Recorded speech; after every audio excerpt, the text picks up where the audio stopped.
Bonjour à tous, bienvenue sur la chaîne NatureKite. On se retrouve aujourd'hui brièvement pour aider les débutants, les purs débutants qui sortent d'école et qui veulent s'équiper à faire les bons choix et à ne pas partir dans le plan galère habituel qu'on voit régulièrement.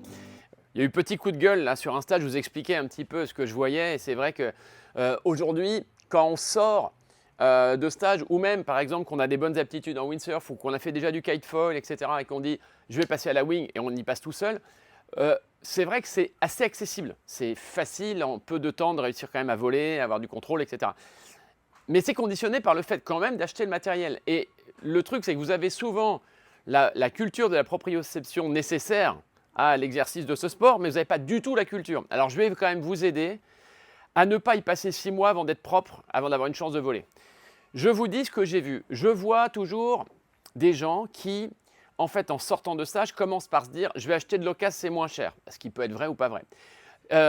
Partant de ce principe, ils commencent par chercher une board en disant « attends, qu'est-ce qu'il a dit l'autre débile de NatureKite sur ses chouettes boards ?» Et donc, ils pensent qu'il y a juste un litrage et éventuellement une largeur à respecter. Puis, donc, ils achètent ça, c'est la planche du copain qui n'a ni le gabarit ni le même niveau et qui ne navigue pas au même endroit. Puis après, ils vont acheter un foil sur le bon coin, juste parce qu'il n'est pas cher, soi-disant le coup de fusil. Parce que j'appellerais plus ça les saucisses du bon coin, hein. C'est l'expression qu'on utilise tous entre professionnels. Parce que on appelle ça les invendables. Mais en plus, dans l'absolu de pas forcément être bien, peut-être surtout ça ne correspond pas à votre gabarit, puis surtout, ça ne va peut-être pas s'adapter sur la planche que vous avez achetée. Surtout si ce n'est pas la même marque, il y a une bonne chance.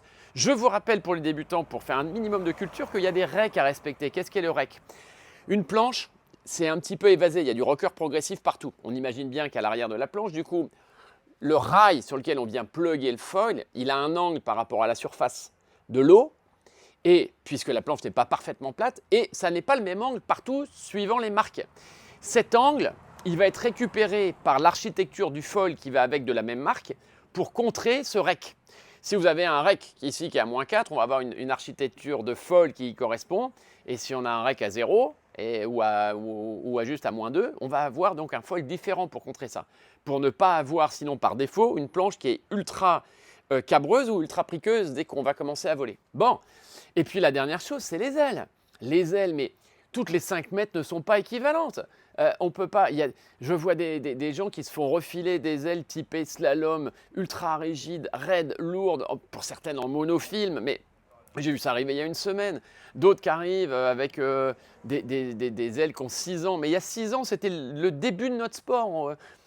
Chaque année, il y a eu 50% de progression. C'est-à-dire qu'une aile qui a 5-6 ans, c'est clairement une aile qui, même si elle était neuve, c'est nul par rapport à ce qui existe aujourd'hui en termes de stabilité, plage d'utilisation, confort, acceptation des rafales, la maniabilité dans les manœuvres. Enfin, tout ça, c'est quand même pas n'importe quoi, une aile de wing, mais sinon, aller acheter une aile Décathlon pourrie à 250 balles. Ça, c'est vraiment fait pour les enfants qui vont s'y mettre la 3e semaine de juillet avec leurs parents et qui n'y recommenceront pas avant l'année prochaine. Ce n'est pas un produit qui est nul pour eux, c'est adapté à cette pratique découverte. Je vais en faire 4 fois sur le mois de juillet, puis je la range et je repars chez moi. Mais pour une pratique régulière, bien sûr, ça ne marche pas. Et donc, du coup, vous comprenez bien qu'il y a des minimums. Voilà, des minimums de compatibilité. Et dans l'absolu, il faut que ce matériel, il soit fait pour vous. Bon, je résume point par point. Le plus important, c'est la planche. Si on se trompe sur la planche, c'est mort. Si on met pas assez de volume, bah c'est mort. Mais si on en met trop, c'est mort aussi. Je répète pour la 85e fois du mois d'août, c'est pas plus c'est gros, plus c'est facile. Et c'est valable aussi bien dans les boards que dans les foils. Qu'est-ce qui se passe? Si je ne mets pas assez de litres, bien sûr, je ne vais pas avoir de stabilité, ça va enfoncer un peu dès que je monte dessus, le temps que je me mette à genoux, que je mette une jambe dessus, l'autre que je commence à monter dessus, puis après à me mettre en pression, trop d'instabilité, je tombe. Bien sûr qu'il ne faut pas ça. Je disais, et c'est maintenant quelque chose d'assez acquis, qu'il faut envisager, quand on est en sortie de stage, de mettre une board qui va faire, on va dire, allez, 15-20 litres de plus que son poids de corps. Bon, sachant que c'est un pourcentage sur une base de peut-être de 80 kg. Le mec qui fait 80 kg, il met 100 litres, 105 litres, on est bien. Il en met 95 si la planche est relativement large, parce que la largeur compte, on est bien. S'il fait 110 et qu'il met une 130, en pourcentage, ça commence à être faible. Donc peut-être qu'il peut en mettre un peu plus. Et par contre, si elle fait 50, et qu'elle met une 65 litres, parce qu'on a 15 kilos de plus, là, il faut faire gaffe aussi, il y a un petit piège, c'est que sa 65 litres, elle ne va pas être assez large, parce qu'une planche de 65 litres, ça va peut-être faire que 23 ou 24 de large maximum, et elle va avoir une instabilité en roulis avant même de glisser, dès qu'elle va être à vitesse zéro sur la borne. Et donc là, il va falloir en mettre 40 de plus. Si elle est débutante, elle sort de ça, elle fait 50 litres, je lui mets 90 litres. Je ne vais pas lui mettre du tout 65 litres. Ça va être compliqué sinon. Pas assez de longueur pour acquérir cette vitesse minimum propre au vol, puis non plus pas assez de stabilité en roulis à vitesse zéro, notamment quand il y a un peu de clapot. Donc vous voyez, en fait, c'est un tout petit peu technique. Mais quand je vous dis sinon, dans les règles générales, on peut dire que le mec qui fait 75 kg, 70 kg, il prend 95 litres, c'est-à-dire plus 15, plus 20, plus 25 au-dessus de son poids, avec une largeur minimum, c'est-à-dire au moins 27 de large, on est bon, on ne va pas se tromper trop. À privilégier par contre dans les choix, déjà, des boards qui ont un rail qui a de l'angle. Ce qui fait la stabilité en roulis, ce n'est pas que la largeur. C'est quand on a un rail qui est prononcé là, entre le bord, le côté de la board, et sa carène, donc si on a 90 degrés, la board elle va avoir beaucoup moins de roulis que si j'ai une board qui est toute ronde. Ça, c'est une board ici qui est toute ronde, qui est très ronde. J'ai pas de rail là. Donc, ouais, il va y avoir du roulis, bien sûr. Si maintenant, j'ai sur toute la longueur de la planche, comme sur cette planche-là, un rail à 90 degrés marqué, très peu de roulis. Donc, c'est une planche qui, à largeur équivalente, celle-là va être plus facile que celle-là. Pas moins perf. C'est juste qu'à vitesse zéro avant de décoller, c'est plus facile. OK. Une fois qu'on a dit ça, il faut dire pas plus, pas trop. Parce que les gens se disent « Ouais, mais moi, je suis vraiment pas encore autonome. Donc, comme je fais 80 kg, je vais bien me prendre une bonne board de 130 litres qui fait 32 de large comme ça, qui fait 6,2, qui est faite pour un mec de 105 kg. » Ben non. Qu'est-ce qu'on va enlever? Le seul moment où c'est un tout petit peu plus stable, c'est quand on se monte à genoux dessus et on monte debout. Enfin, je vous assure qu'à 75 kg, si vous prenez une 100 litres, il n'y a pas du tout besoin d'aller à 130. C'est déjà très stable. Ma grand-mère va réussir à le faire. Je vous rappelle que nous, dans l'école, le Spot Kite Center, là, qui fait partie de notre complexe chez NatureKite, je vous rappelle que quand on donne des cours, on ne donne pas des cours, quand on voit quelqu'un qui fait ce poids-là arriver, on prend une planche qui n'est pas trop grosse. Pourquoi? Parce que sinon, à part le moment où il monte dessus, derrière, une planche trop large, ça a un effet de ventouse énorme. Donc, ça retarde le lift, puisqu'en fait, il y a un effet glue sur l'eau, ventouse. C'est encore pire avec un gonflable. Hein. Là, n'allez pas sur les gonflables, c'est mort. Ça, il n'y a pas de travail de carène, puisque c'est tout plat en dessous et c'est très large. Ça ventouse. Donc, si dans les écoles, nous, on n'a pas de gonflable, c'est pas pour rien. On préférerait, c'est quand même plus facile à gérer dans les bateaux, c'est moins fragile, c'est moins... Mais c'est très compliqué techniquement. Donc, je passe sur cette histoire de gonflable technique vers lesquelles il ne faut pas aller, sauf si vous n'avez aucun autre choix. Mais trop large, ça veut dire que ça va ventouser au départ, mais surtout derrière en vol. On aura zéro contrôle si je prends une planche large comme ça pour un mec de 70 kg. Mais en l'air, une fois que je suis là, zéro contrôle. Qu'est-ce qu'on observe? Le mec, pour essayer de contrer ce roulis, parce qu'il ne gère pas la stabilité latérale de la planche, au lieu d'avoir bien les deux pieds dans le même axe, il va en avoir un décalé sur le rail bâbord et un décalé sur le rail tribord. Et en fait, il passe sa vie à faire de la compensation de roulis en ayant ses deux pieds sur chacun des rails. Ça, pour nous, moniteurs, c'est l'observable qui détermine clairement que le mec, il a trop large sous les pieds, il ne gère pas le roulis. Donc, dans ces cas-là, on est sur vraiment l'effet tapis volant. Il ne faut surtout pas aller vers ça parce que c'est aussi ingérable sur le départ planning qui est plus lent, plus tardif que sur la maîtrise en vol. Je vous rappelle que quelqu'un comme moi, si je veux démarrer, voler à 7 nœuds, si vous me donnez une planche de 130 litres, je ne sais pas le faire. Je vais voler avec une planche de 130 litres très large à 12-13 nœuds parce qu'il faut un moment que je réussisse à décoller cette planche qui ventouse sur la flotte. Alors que la réalité, c'est que si vous me donnez une planche qui correspond à ce que je vous ai dit juste avant, à 7 nœuds, je vole. Avec le même foil, la même aile. C'est bien la preuve que c'est pas plus c'est gros, plus c'est facile. Loin de là. OK.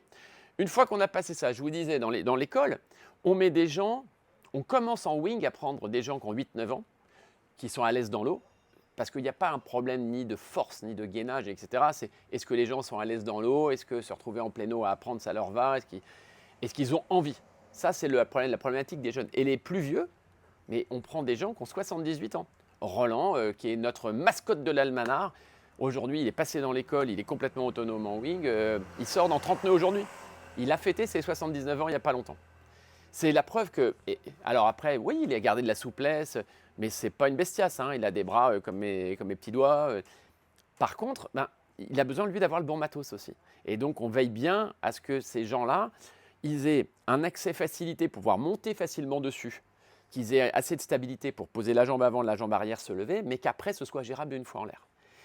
Bon, les conseils d'un shop là-dessus peuvent vous aider un peu. Une fois qu'on a dit ça, faites gaffe à la partie foil. La partie foil, il y a globalement, dans chaque marque, on a des foils qui sont adaptés à la sortie de stage. En un mot, foil adapté à la sortie de stage, ne me parlez pas uniquement de taille de pelle avant. Il y a des formes et surtout il y a des longueurs de fuselage dans les avions. Un foil comme ça, pourquoi il est très facile pour un débutant? Il est très facile parce qu'on a un fuselage long. Le fuselage long va vous donner une stabilité en tangage qui va vous empêcher de faire du motocross, là, cabrer, bam, retaper, cabrer, bam, retaper, ce qu'on appelle le marsouinage. Plus on va avoir un fuselage long, imaginez un fuselage extrême qui fasse 10 mètres de long, avec un stabilisateur derrière, on n'arrivera pas, avec notre faible poids, à avoir du tangage. Le truc va rester très à plat dans l'eau. Si maintenant vous avez un fuselage très court, forcément, on va avoir vraiment des coups de tangage très brutaux qui vont vous faire du motocross, qui vont vous faire chuter à chaque fois. Donc un foil adapté à la pratique sortie de stage, sachant qu'on veut savoir voler avec contrôle de vitesse, contrôle de direction, les premiers jibes, au bout d'une ligne droite, il y a un virage, donc rentrer dans le jibe et sortir de courbe, puis après être capable, d'ici 6 mois, c'est-à-dire peut-être 20 sorties, de lâcher l'aile, de se mettre un peu en free fly pour descendre comme ça à 2 à l'heure sans mettre de courbe, hein, mais juste glisser en surf dans une petite descente, ça nécessite peu de tangage. Donc un fuselage long comme ça. Ok, plus on a un fuselage long, plus l'effet du stabilisateur derrière va être fort, donc moins on va cabrer n'importe comment. Enregistrez bien ça. Après, la pelle avant. On ne va pas mettre une pelle avant qui est un disque à l'ancienne, façon les foils qui se faisaient il y a 10 ans, c'est-à-dire un disque, hein, c'est un tout petit ratio comme ça là. Alors oui, il y a marqué 1500 cm² dessus, mais non, ça ne porte rien. Donc nous qui avons besoin en wingfoil d'un peu de portance, ça ne marche pas. Ça marche pas. Il faut un minimum d'allongement. Vous voyez l'allongement, vous voyez la pelle avant là, un minimum allongé. Mais il ne faut pas non plus aller taper parce qu'il y a une opportunité de l'acheter moins cher à je ne sais pas qui, d'aller chercher un ultra haut ratio large comme ça, qui va être fait pour faire du downwind pour des mecs qui ont un super niveau. Vous n'y arriverez pas. Ok. Maintenant, la surface. Une fois qu'on a le bon modèle d'avion, la surface. Je vous vois tous arriver avec des mecs de 75-80 kg avec des 1900, des 2000. Arrêtez ça immédiatement. C'est assurément zéro contrôle en vol. Globalement, je vous dis un petit peu ce qu'il faut faire, ça va bien vous aider, et parce qu'on en vend quand même 250 par an des kits débutants, et parce qu'on est tous moniteurs, entraîneurs, et on sait très bien ce qui se passe. De façon générale, on va dire qu'un gabarit moyen, sur un ratio moyen, c'est-à-dire autour de entre 6 et 8 de ratio, on va dire, je vous rappelle le ratio, c'est l'envergure de l'aile divisée par sa corde. Sa corde, c'est sa largeur, et son envergure, ça c'est le point de départ. Donc envergure divisée par corde égale ratio. C'est marqué dessus sur les ailes. Entre 6 et 8, ça passe. À 10, c'est un débutant, ça passe pas. À 5, c'est ridicule. Ok. Le choix de la taille de cette pelle avant, c'est dicté par le fait qu'on va avoir peut-être pour un mec de 75-80 kg, on va avoir la taille centrale de foil, ça va être autour de 1500. Pour quelqu'un qui est beaucoup plus lourd, qui va faire 90-95 kg ou qui navigue sur un lac, là, ça va être plutôt un gros 1600, 1700 autour. Ok. Une 1600 bien foutue, assez fine, qui ne drague pas, qui ne tire pas d'eau, donc pas un low cost épais comme ça avec un profil en plastique. Une aile quand même qui n'a pas trop de traînée. Ça va lever un mec de 95 kg sur un lac, c'est-à-dire avec de l'eau peu dense, car pas salée, et avec souvent, il n'y a que 12 nœuds. Ça va suffire. S'il prend 1900, il va sortir plus tard de l'eau. Pourquoi? Parce que ce qui gagne, soi-disant en portance, ça tire tellement d'eau qu'en fait, il n'arrive pas à faire accélérer le foil à la vitesse minimum quand il est posé sur l'eau pour atteindre la vitesse minimum de décollage, parce que ça tire trop d'eau. Donc, est-ce que 1900 c'est plus efficace que 1600? Non, si c'est un truc qui tire de l'eau parce que c'est forcément plus gros, plus épais, plus de lobe et tout, connerie. Ok. Dans les marques majeures aujourd'hui, il y a quand même presque personne qui sort des kits destinés aux gens qui sortent de stage qui font plus de 1700 cm². Ça devient profondément débile. D'accord. Ensuite, ça c'est presque ce qu'on a en école quand on est obligé d'avoir. Les petites écoles, elles ont peut-être qu'une ou deux tailles et ils se disent, bon attends, au cas où j'ai un mec de 100 kg, je prends une énorme aile et puis qui peut le plus, peut le moins, peut-être que ma débutante de 60 kg, ça va faire comme ça, mais on s'en fout parce que une fois qu'elle sera un tout petit peu volée la première leçon, la deuxième, drastiquement, on va descendre la taille. Ok. Donc sur cette pelle avant, il faut bien comprendre que du coup, 1500 autour, ça c'est gabarit moyen. 1600, 1700, c'est gabarit lourd. Et il existe toujours une 1200 ou 1300 dans les sets débutants pour gabarit léger, c'est-à-dire, on va dire, moins de 65 kg. Ok, une fois qu'on a dit ça, c'est pas forcément à rapporter ça au vent, etc. C'est pas le mec qui navigue à l'E4, il me dit il y a toujours 35 nœuds. Oui, mais je ne vais pas lui mettre une 1200 pour autant s'il fait 90 kg, puisque il y a un moment quand même, il faut bien le lever quoi qu'il arrive. Et il ne va pas se battre avec l'aile comme un ouf à se surtoilant, en s'éclatant les bras pour réussir à se lever sur sa 1200. Donc, ce que je viens de vous dire là sur l'aile, c'est quelque chose qu'il faut quand même respecter. C'est même des normes constructeurs dans les marques qui proposent des kits complets. N'allez surtout pas, même en dents neuf, acheter des kits avec des marques différentes. Ça, c'est quand on a besoin d'écouler les nanars du marché, qu'on ne sait plus quoi en foutre dans les shops. Et alors, vas-y, que je te propose pas cher la planche RRD, que je vais te coller avec un Masroca. Et puis, tiens, comme il me reste une mauvaise aile Gong d'il y a 2 ans, je te la mets avec. Allez, 1450 €, c'est envoyé, frais de livraison offert. Impeccable. Merci, au revoir. Ça nous tue des Wingfoiler. Les mecs arrêtent parce qu'ils ne s'en sortent pas. Ceux qui n'arrêtent pas, ils viennent nous voir et tout ça. Et ils nous disent, il faut que je reprenne des cours, j'y arrive pas. Et avant tout, on leur dit, attends, avant de prendre des cours, ça, tu vas le mettre sur le bon coin de nouveau ce soir, parce que ce ne sera plus jamais le matos qui va. Ça ne peut pas aller l'un avec l'autre. Moi-même, si je monte dessus, je vais faire du motocross, je vais être cabré comme ça. Ça ne fonctionne pas. Il y a quand même.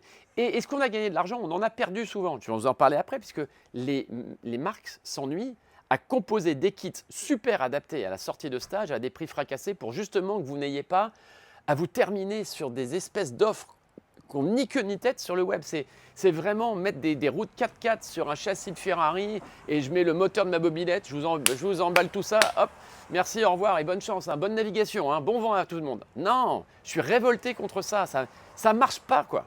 C'est un manque de professionnalisme crucial de vous proposer même ça. Les magasins qui ont des sites web qui proposent ça, on est entre l'incompétence ou alors le mec carrément, il navigue pas, il ne sait pas de quoi il parle, il fait que du windsurf, il vend du wingfoil, il n'a jamais volé en l'air, il ne sait pas ce que c'est que le foil. Et voilà qu'il vous met 3 fonds de tiroir, merci, au revoir, il vous l'envoie. Et vous, comme vous ne connaissez pas, vous dites, 1450 €, c'est pas cher, et je vous vois débouler avec ça toute la journée. Il faut arrêter ça, parce que après, vous en bavez pour revendre ça, parce que quand même, il y a une partie des gens qui sont au courant qu'il ne faut surtout pas acheter ça. Donc après, comment vous faites pour le revendre vous avant de racheter quelque chose qui va bien? Vous allez en chier pendant 3 mois avec des annonces, alors on revend la planche d'un côté, pas cher, le foil comme on peut. Non. Bon, on parle maintenant de l'aile pour finir. L'aile que vous devez acheter, vous n'en avez qu'une dans votre aile de pack. Il faut une aile facile, stable, avec peu d'envergure. Il y a des ailes qui ont beaucoup de ratio, très élancées pour faire du slalom, pour aller vite, etc. Ok, performance, ce n'est pas du tout ce qu'il vous faut. Une aile très élancée avec beaucoup d'oreilles, ça va toucher dans l'eau quand vous montez sur la planche, ça va toucher dans l'eau quand vous allez pomper, ça va toucher dans l'eau quand vous allez commencer à faire des transitions, ça va encore toucher dans l'eau quand vous allez faire vos premiers free fly, ça va balancer l'oreille dans l'eau, chute. Pas d'allongement, donc les ailes qui sont pensées pour la sortie de stage, c'est compact. Il y a de la longueur là dans la latte, mais il n'y a pas d'envergure sur les oreilles de l'aile, elle n'est pas très élancée pour permettre ça, que ce soit facile. Ok.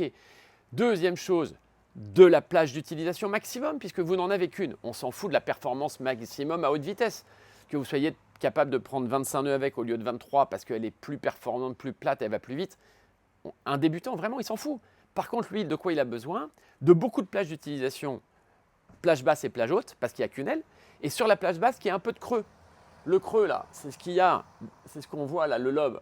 Si on a une aile toute plate, assurément, on sait qu'elle n'aura pas de puissance à bas régime. Ce n'est pas ce qu'il vous faut, puisque vous, dès que ça va démarrer, perte d'équilibre, naturellement, on va baisser les appuis. Le foil, il renvoie ce qu'on pousse. Si on ne pousse plus, il ne lève plus. Donc, il faut céder un petit peu quand on plie un peu les jambes parce que l'aile, elle est du couple. Donc, qu'elle est du creux. Et ça, c'est exactement ce qu'on a dans les packages pour sortir de stage. On a une aile qui a du couple qui continue de tracter progressivement au fur et à mesure. Il n'y a pas besoin ni de pomper, ni d'avoir des rafales de vent pour que ça sorte. Il y a une traction constante, très devant. Ça aide beaucoup. Bon, et j'en finis en disant que ce que je vois passer, j'interroge les gens après qui ont acheté ces kits qui n'ont ni queue ni tête. Et je leur dis, mais parce qu'il va falloir revendre, alors je suis obligé un peu de les aider, comment on va faire? Et ils me disent, bah là, tu vois, la planche, ça valait 1400 €, super affaire, je l'ai acheté 690. D'accord. Le foil, il valait 1300, je l'ai acheté 700. Ok, mais il ne va pas avec. Ah, et en plus, il ne convient pas ni à ta morphologie, ni à ton niveau. Ok. Et l'aile, là, tout compris, j'ai regardé, hein, ça vaut 1349 €. Elle a seulement 2 ans. Le propriétaire m'a dit qu'elle avait que 3 sorties. Je l'ai payé 600 €.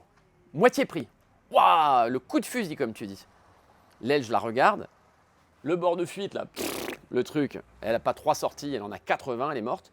Je regarde la valve, je vois que le bord d'attaque a été changé. Je regarde là, il y a 2 reps dans le SPI. Et je regarde que la valve de dégonflage est fuie. Bon, donc déjà, même moi, je ne peux pas l'utiliser puisqu'au bout d'un quart d'heure, l'aile va être défoncée. Elle s'ouvre en surface projetée, c'est-à-dire que j'ai une 5 mètres, mais elle est tellement détendue que dès qu'elle prend la pression, elle fait plus que 3,50 m. Le mec n'a aucune chance de se lever. Il n'a aucune chance de réussir à voler. Il croit qu'il a 5 mètres, mais il a 3,50 m en plage basse. Donc, et quand je réunis les 3 prix, bah, en moyenne 3 fois 650 ou 700, ça fait 2000 balles. Et le mec est content d'avoir, soi-disant, fait la bonne affaire. Et je lui dis, mais il n'y a rien qui va, il faut tout revendre et ça va être dur de ne pas perdre de l'argent maintenant. Alors qu'il y a des marques comme F1, comme Duotone, on en a chez AFS, qui font exprès de proposer des kits tout compris autour de 2000 €. Ça, en fait, on prend une board et des éléments séparés qui valent 1200 € chacun à peu près. Ça fait autour de 3500, 3600. Ok. Mais comme le but, c'est de ne pas perdre des wingfoilers pour les marques et pour nous, mais de fabriquer des wingfoilers qui vont être passionnés, on fonctionne quasi à marge zéro, et les fabricants et nous, pour que cette première acquisition soit la bonne. Et là, je vais vous indiquer quelle est la bonne forme de board, le bon litrage. Je vais vous donner la bonne taille d'aile fonction de votre poids, de là où vous naviguez et de la planche que vous avez choisie, et puis le bon foil. Et là, on finit à 2000 €, 1990 €. Et en plus, là-dedans, on vous met une pompe et on vous met, ne partez pas sans parce que sinon il va se passer des misères, on vous met un lige de planche. Bon, 1990 €, c'est-à-dire c'est ce que vous avez payé en récapitulé, en vous emmerdant à faire venir une planche par le Bon Coin, en achetant sur un site, je ne sais pas lequel, de dégriffe, un truc qui a 3 ans, soi-disant neuf, mais c'est le truc dont personne ne veut. Ne faites plus ça, parce que moi, je ne peux pas vous prendre en coaching progression, ou même l'école ne peut même pas vous reprendre en cours débutant avec votre matos. Parce qu'on sait qu'avec ça, vous ne pourrez pas voler. On est obligé de vous repasser sur le matos de l'école et on redémarre à zéro. Puis vous vous rendez compte du truc vous-même et à la fin, le soir même, vous mettez tout sur le Bon Coin et vous devez racheter ça juste après. On se tient à votre disposition. Chez NatureKite, au Spot Kite Center, quand même 14 moniteurs dans l'école. Nous, ici, on est moniteur, entraîneur et ça fait quand même 15 ans que ça dure. On essaye de ne pas raconter n'importe quoi quand même. Donc, 04 94 21 97 57, c'est le numéro du shop. Vous allez tomber sur nous tous. On va vous aider. Si vous ne pouvez pas passer, on envoie beaucoup de matos. Mais on vous envoie le matos qui va bien. Puis on vous envoie avec la bonne clé, le lige déjà monté, les poignées montées pour pas que vous galérez pour pas galérer sur l'aile. Et puis on vous envoie une housse pour pas taper la planche quand machin. Et puis il y a un petit manuel d'utilisation. Bref, ce qu'il vous faut pour démarrer comme on démarrerait dans n'importe quel sport. On vole en l'air à 1 mètre de haut. Il y a 20 ans, on nous aurait dit ça, que n'importe qui pourrait faire ça. On aurait dit que ce ne sera pas possible. Aujourd'hui, c'est possible, mais il y a un minimum de conditions. Si vous ne voulez pas respecter ça, oui, quand on joue aux boules, on prend des boules, on va y arriver. Quand on prend des fléchettes, même si elles sont nulles, on va rater la cible, mais ça n'empêche pas de pratiquer. Là, quand même, on vole à 1 mètre au-dessus de l'eau. Il y a des minimums à respecter. Donc, on se tient à votre disposition. C'était un peu le coup de gueule, mais c'est vraiment pour vous aider. J'en ai trop vu qui ont galéré. Après, ils s'en veulent. Ils en veulent même aux copains qui leur ont vendu un truc ou au magasin qui leur a revendu une saucisse. Et puis, c'est l'embrouille. Il y a moyen de bien démarrer. On se tient à votre disposition pour ça. Bisous, à bientôt les riders. On est là pour vous. Ça tombe bien. Ciao.